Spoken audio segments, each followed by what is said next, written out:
नमस्कार. IBN लोकमतच्या या खास कार्यक्रमात तुमचं स्वागत. या क्षणाला माझ्या सोबत आहेत डॉक्टर अभय बंग.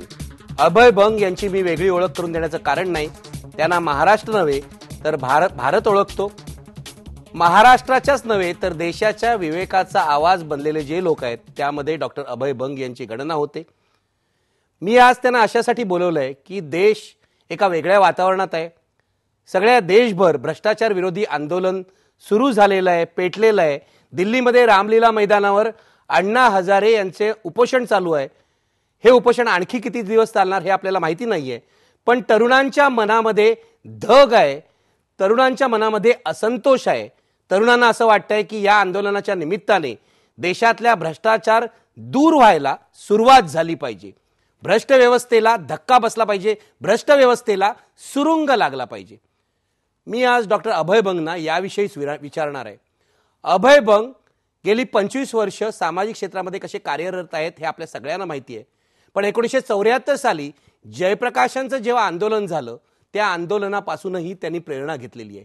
त्यामुळे आत्ताचं अण्णांचं आंदोलन, जयप्रकाशांचं आंदोलन, गांधीजींचं आंदोलन आणि इतर भ्रष्टाचार विरोधी आंदोलनं यांच्याशी आजच्या आंदोलनाची तुलना मी त्यांना करायला सांगणार आहे. डॉक्टर अभय बंग, स्वागत तुमचं IBN लोकमत मध्ये. आपण बोलायला सुरुवात करूया. माझा पहिला प्रश्न आहे. नमस्कार निखिल. नमस्कार. माझा पहिला प्रश्न आहे, आज मी कुपोषण नाही, बालमृत्यू नाही, देशातला भ्रष्टाचार या मुद्द्याबद्दल तुम्हाला विचारणार आहे. तुम्हाला माहिती आहे अण्णा हजारे रामलीला मैदानावर उपोषणाला बसलेले आहेत. आज शनिवारचा दिवस आहे, त्यांच्या समोरची गर्दी वाढते आणि सगळ्यात महत्वाची गोष्ट म्हणजे या गर्दीमध्ये शहरातून आलेले, गावागावातून आलेले तरुण आहेत. हे सगळं पाहिल्यावर काही लोकांना 1974च्या जयप्रकाश नारायण यांच्या भ्रष्टाचार विरोधी आंदोलनाची आठवण होते. मला तुम्हाला विचारायचं आहे, तुम्ही 74चं आंदोलन पाहिलेलं आहे, त्यावेळेला तुम्ही तरुण होतात, त्या आंदोलनापासून तुम्ही सुद्धा प्रेरणा घेतलेली आहे. आजचं हे अण्णा हजारेंचं जे आंदोलन आहे त्या आंदोलनाकडे तुम्ही कसं बघताय? निखिल, हे अगदीच खरं आहे की 74च्या आंदोलनात मी प्रेरणा घेतली. एवढंच नाही, मी त्याच्यात सक्रिय होतो. ते आंदोलन सुरू करण्याच्या अगोदर 73 मध्ये जेपींनी तरुणांची चाचपणी ज्यांच्यासोबत सुरू केली त्या अगदी पहिल्या तरुणांपैकी मी एक होतो. त्यामुळे जेपींचं आंदोलन सुरू कसं झालं, उभाडाला कसं गेलं आणि शेवटी त्याच्यातनं इमर्जन्सी आणि मग पुढचा सगळा इतिहास तो मी अगदी जवळून पाहिला. तर त्यावेळेचं आंदोलन आणि यावेळेचं आंदोलन यामध्ये तशी बरीच साम्यस्थळं आहेत. त्यावेळी देखील महागाईमुळे लोक त्रस्त झाले होते. 1973-74 जागतिक महागाई प्रचंड होती. राजनैतिक नेत्यांचा भ्रष्टाचार खूप आहे अशी त्यावेळी भावना होती. आता आजचा भ्रष्टाचार बघून त्यावेळेचा भ्रष्टाचार म्हणजे अगदी पिग्मी वाटतो. पण इंदिरा गांधींच्या अगदी जवळचे ललित नारायण मिश्रा, ते काँग्रेसचे ट्रेझरर, पण त्यांनी मोठा भ्रष्टाचार करून पैसा कमावला असे आरोप होते. रजनी पटेल मुंबईमधनं पैसा गोळा करतात. एक नागरवाला कांड झालं होतं की इंदिरा गांधींसारखा आवाज काढून स्टेट बँकेतनं 60 लाख रुपये काढण्यात आले. त्यावेळी 60 लाख रुपयाचा भ्रष्टाचार हा देखील राष्ट्रीय चर्चेचा मुद्दा व्हायचा. पण यामुळे लोक निराश झाले होते आणि त्याशिवाय दुसरे प्रश्न होते. तरुणांमध्ये बेरोजगारी होती आणि जयप्रकाश नारायण सारखा एक क्रेडिबल चारित्र्याचा माणूस, ज्याला सत्तेचा व्यक्तिगत मोह नाही आणि जो खरंच देशाच्या हिताच्या दृष्टीने आवाहन करतोय, या सगळ्या पार्श्वभूमीवरती ते जयप्रकाश नारायणचं आंदोलन 1973 पासून जे वाढत गेलं. त्याच्यामध्ये नंतर काही इतर राजकीय पक्षही सामील झाले आणि मग पुढे त्याच्यातनं सरकार त्याला पेलू नाही शकलं आणि त्यांनी इमर्जन्सी लागू केली. आजच्या परिस्थितीमध्ये यापैकी बऱ्याच गोष्टी आपण बघतो आहोत. भ्रष्टाचार राजनैतिक नेत्यांचा आणि नोकरशाहीचा इतका वाढलेला आहे की जनता कंटाळली आहे. म्हणजे अगदी किळस यावी या पातळीला तो भ्रष्टाचार गेला आहे. तो भ्रष्टाचार होताच याच्याविषयी लोकांना अनुभवी होता, खात्री होती. पण आता कॉमनवेल्थ गेम, आदर्श सोसायटी, 2G स्कॅम, एक एक करत जी प्रकरणं बाहेर येतात आहे. आता येडुरप्पाचं प्रकरण आलं, त्यामुळे लोकांना अजूनच खात्री पटली. दुसरा जो मुद्दा लोकांना आज आहे तो असा की आजची राजकीय व्यवस्था आणि आजची प्रशासकीय नोकरशाही या दोघांकडनं आता स्वतःला सुधारण्याची अपेक्षा उरलेली नाही. आणि म्हणून ह्या दोन्ही गोष्टी घडल्या आहेत ते त्यावेळी घडल्या होत्या. तिसरी गोष्ट अशी घडली की त्यावेळी जसा जेपींसारखा नेता राजकारणाच्या बाहेरनं पण जो नेहमी समाजकारणात होता तो राजकीय पटलावर उतरला, तसंच अण्णांच्या बाबतीतही यावेळी झालं. आणि मग मोठ्या प्रमाणामध्ये आजचा जो लोकांचा प्रतिसाद आहे तो काही प्रश्नच नाही की तो अतिशय उत्स्फूर्त आहे. अण्णांचं आंदोलन हे जेपी आंदोलनासारखंच शांततामय आहे. नेतृत्वाचं चारित्र्य अतिशय चांगलं आहे आणि तरुण पिढी मोठ्या प्रमाणात याच्यात आहे. ही सगळी साम्यस्थळं आहेत. साम्यस्थळ अजून हेही आहे की त्यावेळी देखील सरकारला अजिबात समजलं नाही की हे आंदोलन कसं हाताळावं, याला अधिक विधायक पद्धतीने कसं समाज सुधारायला उपयोग करून घेता येईल हे सरकारला त्यावेळी जमलं नाही आणि यावेळी ते सरकारला समजलेलं नाही. ही साम्यस्थळं. थोडेसे भेद मात्र आहेत, ते आपण समजून घेतले पाहिजे की जरी अण्णांच्या नेतृत्वाविषयी चारित्र्याविषयी मला आदर आहे आणि अण्णांना मी व्यक्तिगतरित्या 20 वर्षांपासून जवळून ओळखतो, पण तरी अण्णांचं नेतृत्व आणि जयप्रकाश नारायणचं नेतृत्व यामध्ये उंचीचा फरक आहे. जेपींना राष्ट्रीय राजकारणाचा, आंतरराष्ट्रीय राजकारणाचा प्रचंड अनुभव होता. दुसरं असतं की जेपींच्या मागे गांधीवाद्यांची, सर्वोदयवाद्यांची 3-4-5 हजार कार्यकर्त्यांची एक संघटना आणि फौज तयार होती जी जेपींचा संदेश जागोजागी नेऊ शकत होती. अण्णांच्या बाबतीत मला सगळ्यात मोठी काळजी एकच आहे की अण्णांच्या मागे अशी कोणती संघटना नाही आहे. त्यामुळे अण्णा जे म्हणतात आहेत ते आज तिथे भीड आहे, पण भीड ही एका काळापुरती राहते. त्यानंतर पुढे काय? अशी संघटना कुठे आहे की जी अण्णांचा संदेश आणि एक कार्यक्रम त्याला डायल्यूट न होता किंवा डिस्टॉर्ट न होता गावोगाव नेऊ शकेल? अशा संघटनेचा अभाव ही मला एक प्रमुख अडचण दिसते आहे. आणि अण्णांना राष्ट्रीय राजकारणाचा किती अनुभव आहे याच्याविषयी काही अण्णांच्या मर्यादा आहेत. याच्यावर अण्णांना काही दोष नाही देणार आपण, पण त्या मर्यादा आहेत. त्यामुळे आजचा हा जो आलेला उफान आहे, पूर आहे उत्साहाचा, याचं खरं म्हणजे मी स्वागत करतो. मी त्याच्यापासून मनोमन प्रसन्न आहे आणि याचे काही चांगले परिणाम होतील असं मला वाटतं. त्याचा उल्लेख मी करीन संधी मिळाली तर. पण हा उफान संपल्यानंतर पुढे काय याच्या बाबतीत मात्र काही प्रश्नचिन्ह उभे राहतात. पुढे काय याकडे आपण येऊ या कार्यक्रमाच्या शेवटच्या भागामध्ये, कारण भविष्यात काय व्हायला पाहिजे मी तुम्हाला विचारणारच आहे. पण त्याआधी मला विचारायचं आहे, अण्णांच्या या आंदोलनाविषयी जे आक्षेप घेतले जातात, उदाहरणार्थ संसदेच्या सार्वभौमत्वाचा मुद्दा उपस्थित झालेला आहे. सत्ताधाऱ्यांचं असं म्हणणं आहे, काही विरोधी पक्षांचंही म्हणणं आहे, अण्णा संसदेच्या सार्वभौमत्वाला आव्हान देत आहेत. तुम्हाला काय वाटतं, संसद आणि जनता यामध्ये कोण सार्वभौम आहे? कशा पद्धतीने लोकशाहीमध्ये दोघांच्या भूमिका आहेत? मी याचं असं म्हणणार एक तर की फली नरिमनने याचं उत्तर छान दिलेलं नुकतंच की भारताची घटना ही सर्वोच्च आहे. आजची संसद काय आकाशातनं पडली नाही, ती घटनेच्या नुसार आकाराला आली आणि लोकांनी निवडून दिली. म्हणून आजच्या संसद बनवण्याचे जे मुख्य 2 आधारस्तंभ आहेत ते आहे भारताची घटना आणि लोक. भारताची घटना काय म्हणते? वी द पीपल, अशी ती सुरू होते. म्हणून लोक हे संसदेपेक्षाही सर्वोच्च आहेत. लोक संसदेला निवडून देतात. म्हणून संसद ही सर्वोच्च नाही, लोक हे सर्वोच्च आहेत. आता अडचण ही जाते की लोक म्हणजे कोण? भीड म्हणजे लोक काय? या जातीचे लोक म्हणजे लोक की त्या जातीचे लोक म्हणजे लोक? कोणत्या पक्षाचे लोक म्हणजे लोक? असे प्रश्न नक्की स्वाभाविक आहेत, ते खरेही आहेत. पण एक तर असं की आता जो लोकांचा उत्साह आहे आणि जे मोठ्या प्रमाणामध्ये तो प्रगट झालेला, अरे या इंटरव्ह्यूसाठी मी आत्ता येत होतो तेव्हा जितक्या तालुक्यांमधनं मी आलो, सर्व तालुक्यांमध्ये जागोजागी लोक उत्साहाने मोर्चे काढतात आहेत, हरताळ पाडतात आहेत. पत्रकार संघ, शिक्षक संघ, कर्मचारी संघ, व्यापारी संघ, हमाल संघ, कोणता संघ सोडून द्या, शाळेतली मुलं, कॉलेजमधली मुलं. तर हे प्रचंड व्यापक आहे, हे लोक आहेत. त्यामुळे पार्लमेंट मायनस पीपल असं जर झालं असेल तर पार्लमेंटची नैतिक जी अथॉरिटी असते ती निघून जाते. दुर्दैवाने आजच्या पार्लमेंटची, किंवा मी पार्लमेंटची नाही म्हणणार, पण आज निवडून आलेले जे लोकप्रतिनिधी आहेत त्यांची ती नैतिक अथॉरिटी राहिली नाही. आणि त्यांनी ते स्वतः गमावली आहे. इतक्या काळामध्ये त्यांनी जे काही पाप केलेत जनता सहन करत गेली, सहन करत गेली, सहन करत गेली. पण शेवटी शिशुपालाचे 100 अपराध केव्हा तरी भरतात. असं घडलं आहे की आज शिशुपालाचे 100 अपराध पूर्ण झालेले आहेत. त्यामुळे जनता चवताळून उठली आहे.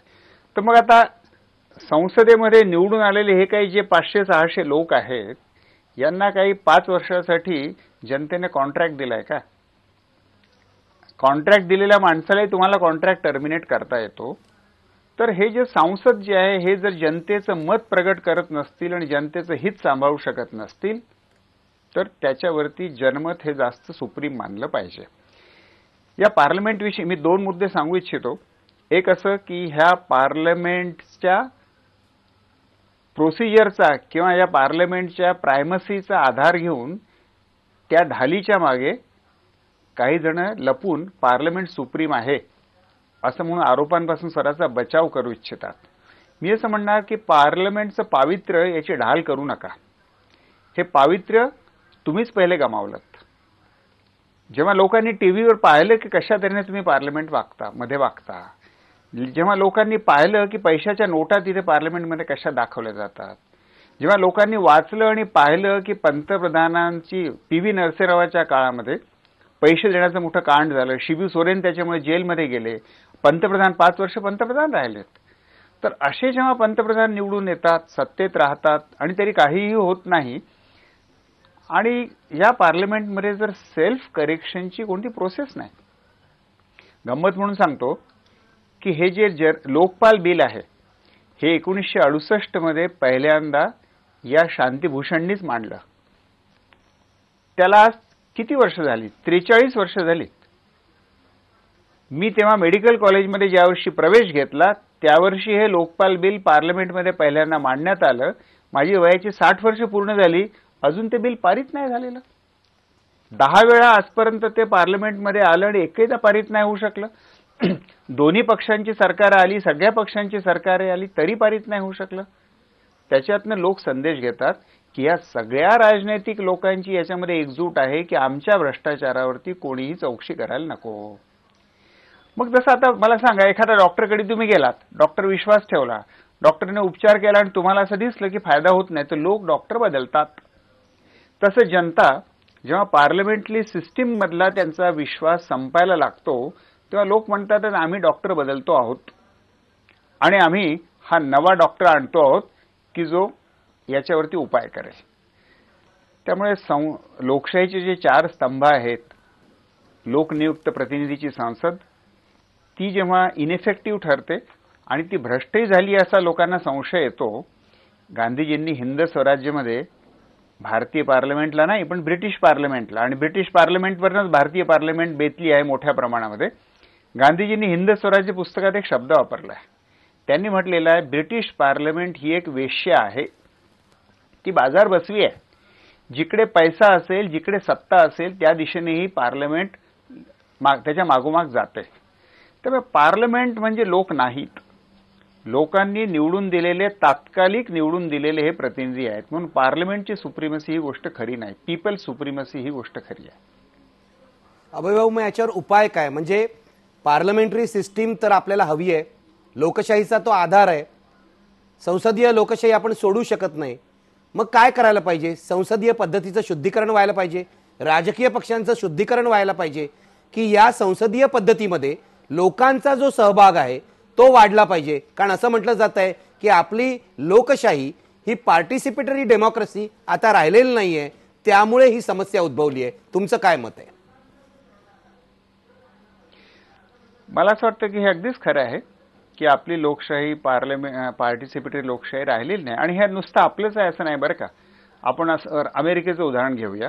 अमेरिकेमध्ये जॉर्ज बुश मध्ये निवडून आले आणि निवडून त्यांनी जगभराचं किती नुकसान केलं त्या 8 वर्षांमध्ये आपण पाहिलं. जॉर्ज बुश ज्या इलेक्शनमध्ये निवडून आले ते फ्लोरिडामधली जी काही 400-500 मतं होती आणि त्याच्यामध्ये काय भ्रष्टाचार झाला आणि त्यामुळे जॉर्ज बुश त्या अतिशय 400-500 मतांच्या या फरकामुळे निवडून आले, हा इतिहास आहे.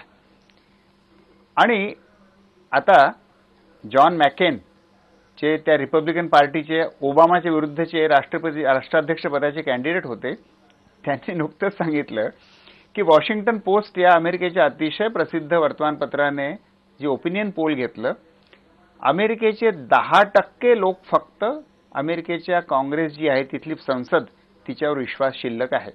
90% लोकांचा त्या संसदेवरती विश्वास नाही. आणि मॅकेन पुढे उपरोधाने असं म्हणाले की हे जे कोणी 10% आहेत संसदेवर विश्वास ठेवणारे, त्यातला एकही जण मला अजून सापडलेला नाही. तर ही अमेरिकेची देखील अवस्था आहे, ब्रिटिश पार्लमेंटची देखील ही अवस्था आहे आणि जगभरच्या लोकशाहींमध्ये ही मोठी अडचणीची अवस्था आहे की लोकांच्या आकांक्षा, लोकांचा आवाज ह्या प्रतिबिंबित करत नाही. बरं, दुसरीकडे काय झालंय की लोक प्रचंड शहाणे झाले आहेत. शिक्षणाचं प्रमाण खूप वाढलेलं आहे. भारतामध्ये आज सध्या एक 20 कोटी युवांची पिढी आहे जी सुशिक्षित आहे, जी जागृत आहे, जी ऊर्जेने पूर्ण भरलेली आहे आणि अजून ती भ्रष्ट झालेली नाही, ती सिनिक झालेली नाही. त्यामुळे लोकांचं कॅरेक्टर, लोकांचं स्वरूप बदललं आहे. ही काय पूर्वीची 1947ची निरक्षर खेळवळ नुसती जनता राहिलेली नाही की नेहरूंनी एक म्हटलं आणि सगळ्या जनतेने ते पालन केलं. त्यामुळे लोकांचं स्वरूप बदललेलं आहे. आणि जो एक दुसरा महत्वाचा बदल घडला की ही जी टेक्नॉलॉजी आलेली आहे, त्या टेक्नॉलॉजीमुळे लोक आता सरळ माहिती प्राप्त करू शकतात आणि आपलं मत प्रगट करू शकतात. संसदेत काय होतं ते सरळ टीव्हीवरती बघू शकतात. लोकसभा चॅनल, राज्यसभा चॅनलच्या द्वारे टीव्हीचे चॅनल जे आहेत ते 24 तास लोकांना माहिती देतात आहेत की काय घडतंय. थोडं भडक सांगतात आहेत पण सतत माहिती देतात आहेत. त्यामुळे एक गंमत आता जर पाहू आपण की वर्तमानपत्रवाले जो प्रिंट मीडिया आहे त्यातले संपादक आतापर्यंत पंडिती पद्धतीनेच या आंदोलनाकडे बघत होते आणि कसं हे लोकशाही विरोधी आहे, संसदीय लोकशाही, घटनेची पावित्र्य वगैरे वगैरे असे मुद्दे ते काढत होते. हे सगळे प्रोसिजरल मुद्दे आहेत. जो मूळ हेतू आहे लोकशाहीचा आणि संसदेचा तो जर पूर्ण होत असेल तर केव्हा तरी जनता हे म्हणणारच आहे की हे बदलण्याची गरज आहे. हे असं पुढे नाही चालू शकत लिनियरली. पंडिताला हे कळत नसतं. पंडित फक्त जुन्या इतिहासावरती बोट ठेवून म्हणतो पण पण पण पण पण माझ्या पोथीमध्ये असं लिहिलेलं आहे, हे असंच व्हायला पाहिजे. पण जेव्हा आंदोलनाची लाट येते आणि खरंच चांगल्या पातळीचं राजकीय नेतृत्व येतं त्याच्यामध्ये ही क्षमता असते की ते याच्या पुढे इतिहासाला पुढे नेतं. तर हे जे सगळे बदल घडलेले आहेत याच्यामुळे संसदीय लोकशाही ही अधिक पार्टिसिपेटरी करण्याची खूप गरज आहे. ती गरज आहे हे संसदेमध्ये निवडून येऊन ज्यांची लॉटरी लागली त्यांच्या काही लक्षात येत नाहीये. त्यांचा स्वार्थ आहे लोकांपर्यंत ही सत्ता न पोचू देण्याचा, पण लोक ती सत्ता ओरबाडून घेणार कारण लोक जागृत आहेत, सुशिक्षित आहेत. SMS, ईमेल या सगळ्याद्वारे एकमेकांसोबत ते संपर्क करू शकतात. त्यामुळे आता त्यांना वर्तमानपत्रांना वगळून लोक सरळ एकमेकांशी संवाद करू शकतात. लोक याचा वापर करतात आहेत. बघा, राजकीय नेत्याच्या सभेला आजकाल यायला गर्दी गोळा करणं कठीण झालेलं आहे. तुम्ही कोणता तरी फिल्म स्टार जर नाही आणला तर राजकीय नेत्यांच्या सभेला लोक येत नाहीत. आणि बघा इथे या आंदोलनामध्ये लोक कशा तऱ्हेने येतात आहेत. तर जे कंटाळलेले लोक होते, डेस्परेट झाले होते, त्यांना आपले अधिकार, आपलं स्वातंत्र्य, अजून एक मुद्दा मी जरूर म्हणेन, हे एवढ्या मोठ्या प्रमाणात जो जनतेचा सहभाग आहे याचा अर्थ अजून मी एक असा घेतो की प्रत्येकाच्या हृदयामध्ये सत्याविषयी चांगलं होण्याची एक सुप्त आकांक्षा असते. माणूस कॉम्प्रोमाइज करत असतो, परिस्थितीसमोर हतबोल होऊन तो माना टाकत असतो, पण तरी त्याला आतून वाटत असतं की हे काय बरं नाही आहे.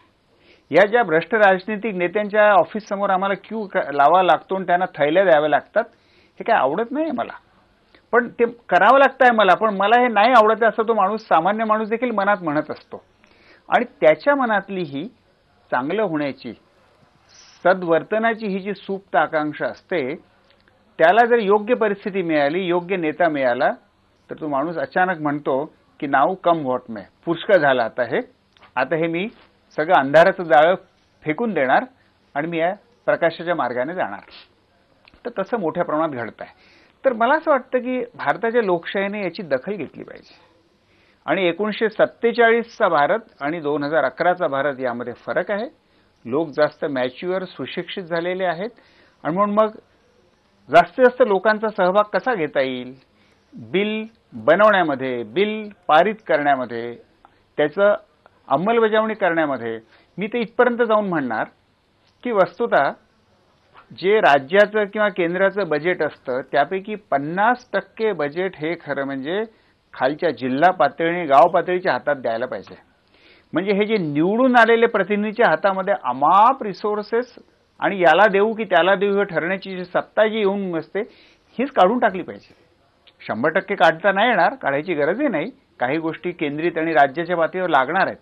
पण हे रिसोर्सेस, हे निर्णय घेण्याची क्षमता ही जितकी आपल्याला जास्त वितरित करता येईल तितकं चांगलं होईल.